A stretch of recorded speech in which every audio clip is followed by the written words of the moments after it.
Real Madrid kembali ke jalur kemenangan usai menundukkan Villarreal 3-1 di Santiago Bernabeu. Bintang utama laga ini tak lain adalah Vinicius Junior yang memborong 2 gol, termasuk 1 lewat titik putih. Pelatih Xabi Alonso melontarkan pujian setinggi langit untuk winger asal Brasil itu. Menurutnya, kontribusi Vini bukan hanya soal gol, tapi juga kemampuan menciptakan ketidakseimbangan lewat duel 1 lawan 1 serta energi positif di lapangan. Gol cepat Vini di awal babak kedua jadi titik balik yang mengubah jalannya pertandingan setelah Madrid tampil di bawah tekanan. Ia bahkan nyaris mencetak hat-trick sebelum laga berakhir. Kemenangan ini menegaskan status Vinicius sebagai pemain kunci Los Blancos, sekaligus menutup pekan sulit mereka dengan cara manis sebelum jeda internasional. Mantan gelandang Barcelona, Ivan Rakitic, membuat pengakuan mengejutkan. Ia mengaku pernah ditelepon langsung Cristiano Ronaldo pada 2019, saat itu Ronaldo ingin membawanya ke Juventus. Rakitic mengaku sangat terhormat sekaligus tergoda, apalagi ia memang punya impian bermain di Serie A. Namun, transfer urung terjadi karena harga yang terlalu tinggi dan statusnya sebagai pemain penting Barcelona. Gelandang Kroasia itu menilai kegagalan pindah ke Italia sebagai salah satu penyesalan terbesar dalam karirnya. Meski begitu, ia tetap bersyukur bisa meraih segalanya bersama Barca, lalu pulang ke Sevilla, sebelum menutup karir di klub masa kecilnya. Ronaldo benar-benar menelepon saya, itu momen luar biasa. Tapi jalan karir saya tetap indah, ujar Rakitic.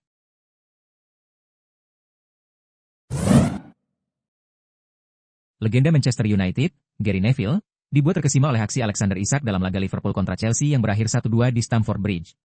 Meski The Reds kalah di menit akhir, Isak mencuri perhatian lewat assist tak terduga untuk gol Cody Gakpo. Neville menyebut momen itu sebagai salah satu assist terbaik yang pernah ia lihat. Ia mengaku ragu apakah itu murni kejeniusan atau sekadar keberuntungan, tapi tetap memuji hasil akhirnya. Bola itu jatuh di tempat brilian. Itu salah satu assist kecil terbaik yang akan Anda lihat, ujar Neville. Bagi Isak, kontribusi itu jadi sorotan meski performa keseluruhannya masih belum konsisten. Ia kini terus berjuang menemukan ritme terbaik usai melewatkan pramusim penting bersama Liverpool.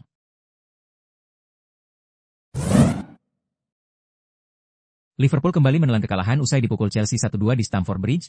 The Reds sempat menyamakan skor lewat Cody Gakpo, sebelum Estevao memastikan kemenangan tuan rumah di masa injury time. Ex-Manchester United, Gary Neville, melontarkan kritik keras terhadap penampilan lini tengah dan serang Liverpool. Ia menilai Mohamed Salah dan kawan-kawan tampil buruk terutama di 20 menit akhir laga, padahal Chelsea sedang pincang, setelah kehilangan 2 beknya, Josh Achampong dan Benoit Badiashile. Pemain kreatif mereka, gelandang, dan penyerang benar-benar tidak berguna. Gakpo, Salah, Wirtz, semuanya menyia-nyiakan bola. Saya pikir lini depan mereka jelek banget, kata Neville dalam podcastnya. Neville menegaskan, kekalahan kali ini bukan soal pertahanan, melainkan minimnya daya gedor di momen krusial. Liverpool kembali terpuruk setelah kalah 1-2 dari Chelsea di Stamford Bridge, Sabtu malam waktu Indonesia Barat. Gol Estevao di menit ke-90+5 membuat The Reds menelan kekalahan ketiga beruntun di semua ajang, setelah sebelumnya tumbang dari Crystal Palace 1-2 dan Galatasaray 0-1. Ex-Manchester United, Wayne Rooney, menilai Liverpool bukan tampil buruk, tapi kalah tekad dari Chelsea. Chelsea menunjukkan lebih banyak ketajaman dan tekad. Liverpool bukanlah Liverpool yang biasa kita saksikan, dan mereka pantas kalah, ujarnya. Sementara itu, legenda Liverpool, Jamie Carragher melontarkan kritik keras. Ia menilai The Reds bermain tanpa keseimbangan. Mereka tidak bermain sebagai tim sepak bola, tapi seperti tim basket. Mereka membiarkan kebobolan, lalu berharap bisa membalas. Itu bukan cara bermain, tegasnya. Carragher juga menyoroti kelemahan di lini belakang meski klub sudah belanja besar. Kalau tidak segera dibenahi, kekalahan demi kekalahan akan datang. Arne Slot harus segera memperbaiki tim ini, tambahnya.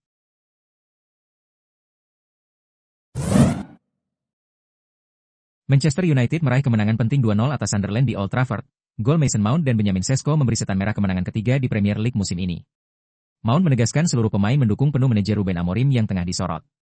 Kami 100% di belakang manajer. Hari ini sangat penting, ujarnya kepada BBC Sport. Ia berharap kemenangan ini jadi titik balik. MU kini mengoleksi 10 poin di peringkat 10, hanya terpaut 4 angka dari 4 besar. Setelah jeda internasional, mereka akan menantang Liverpool di Anfield dengan target meraih kemenangan beruntun.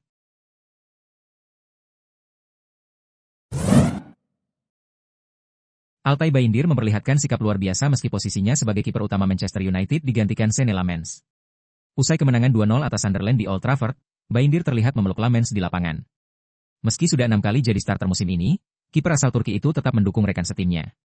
Manajer Ruben Amorim menegaskan rotasi ini bukan karena performa buruk, melainkan strategi menjaga kebugaran skuad. Lammens pun tampil solid di laga debutnya dan mencatat clean sheet. Gestur Bayindir jadi simbol profesionalisme dan keharmonisan skuad setan merah, menegaskan semangat kompetitif yang dibangun Amorim.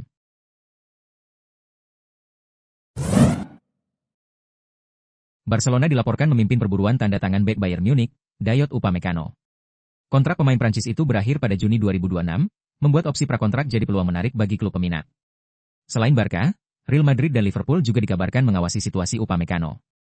Namun, Blaugrana punya keunggulan lewat koneksi manajer Hansi Flick yang mengenal sang bek sejak masih di Bundesliga. Ketertarikan Barcelona semakin kuat karena potensi hengkangnya Ronald Araujo, yang bisa menciptakan kekosongan di lini belakang. Pengalaman Upamecano di level Eropa dianggap sesuai untuk kebutuhan tim.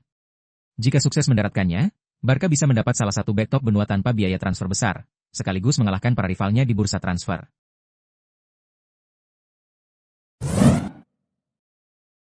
Pelatih Sunderland, Regis Lebris, menyebut kekalahan 0-2 dari Manchester United di Old Trafford sebagai pelajaran berharga. The Black Cats tampil buruk di babak pertama dan kebobolan lewat Mason Mount serta Benjamin Sesko. Lebris mengakui timnya kesulitan menghadapi ancaman Amad Diallo dan Bryan Mbeumo, hingga harus mengubah formasi jadi 3 bek. Meski ada perbaikan, Sunderland tetap gagal menciptakan peluang berarti dan kiper debutan MU, Sean Lamens, jarang diuji. Menurutnya, masalah utama ada pada start yang lambat dan kecerobohan penguasaan bola. Ini pelajaran bagus.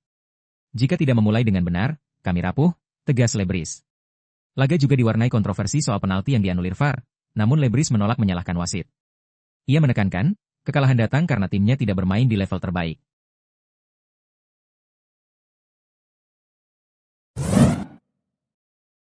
Legenda Liverpool, Jamie Carragher, memberi pujian setinggi langit untuk Erling Haaland usai Manchester City menang atas Brentford. Carragher menyebut bomber Norwegia itu sebagai pencetak gol terbesar yang pernah bermain di sepak bola Inggris. Haaland kini mencatat 18 gol dari 11 laga untuk klub dan timnas, termasuk 9 pertandingan beruntun selalu mencetak gol. Carragher menilai efisiensi dan konsistensi Haaland menempatkannya di level berbeda. Ini bukan sekadar striker hebat, tapi pencetak gol sejati. Kita belum pernah melihat hal seperti ini, kata Carragher. Ia bahkan menyebut performa Haaland melampaui Sergio Aguero, top skor sepanjang masa Man City. Haaland sendiri mengaku sedang berada di puncak performa. Ia merasa kombinasi kesiapan fisik, mental, serta kehidupan yang lebih rileks membuatnya lebih tajam.